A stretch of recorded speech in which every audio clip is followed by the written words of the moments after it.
अंतस। आज लाया है मेरी लिखी हुई कविता जिसका नाम है अंतस का शोर। ये कविता खास उन लोगों के लिए है जिन्होंने कभी अपने अंदर के शोर को सुना है, अपने अंदर के द्वंद्व को सुना है। कविता कुछ इस तरीके से है कि पूनम की रात थी शांत झील, कुछ धुंध थी, था एक पेड़ भी। पेड़ की एक डाली पर था बैठा एक चकोर। सब शांत था जब इतना तब क्यों था सुनाई देता एक शोर। शोर जो बहुत तेज है, तेज इतना कि मन डर जाता है। वो शोर है, वो मन से ही आता है। मैं उसे अंतस का शोर बुलाता हूँ। ये वो शोर है जिसे मैं सुन पाता हूँ भीड़ में, अकेले में, चलते सोते जगते उठते बैठते। शोर सुनाई आता है। कभी कभी शोर इस कदर बढ़ जाता है कि संग बैठे इंसान की बात भी नहीं सुन पाता हूँ। तो क्या गलत करता हूँ? ठीक ही तो है। जो मेरे शोर को नहीं सुन पाते, उनकी कही कुछ एक बातों को मैं भी ना सुन पाता हूँ। वो शोर जो कभी मुझे शांत कर जाता है, जैसे काशी के घाट पर मन सुकून पाता है। वो शोर कभी कभी व्यथित कर जाता है, जैसे कैलाश पर्वत पर भंडारी तांडव मचाता है।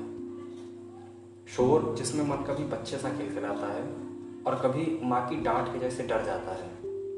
पता है ये शोर कैसे भर गया है मेरे मन में?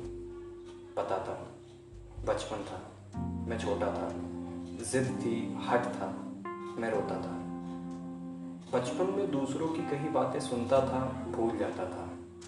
माँ पहले जब समझाती थी मैं समझ जाता था, पर धीरे धीरे बड़ा हुआ। चलता तो पहले भी था, समझदारी की चट्टान पर जब खड़ा हुआ तब उन झूठे दिलासों के पीछे की असलियत जान पाता था।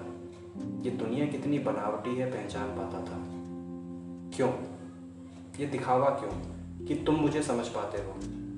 पूछ क्यों नहीं लेते मुझसे क्या है भीतर? क्यों अंतस के शोर को सबसे छुपाते हो? मन मेरा भी करता है कि किसी से बात अपनी बांट लो। जो शोर मन में शोर मचा रहा है, फैलती डालियों को उसको काट दूं, पर कोई मिलता ही नहीं सुनने वाला, अंतस के शोर को समझने वाला। तुम सुनोगे तो मिलना पूनम की रात में, जहाँ शांत झील हो, थोड़ी धुंध हो, एक पेड़ और पेड़ की डाली पर बैठा एक चकोर। कविता कैसी लगी कमेंट सेक्शन में बताइए।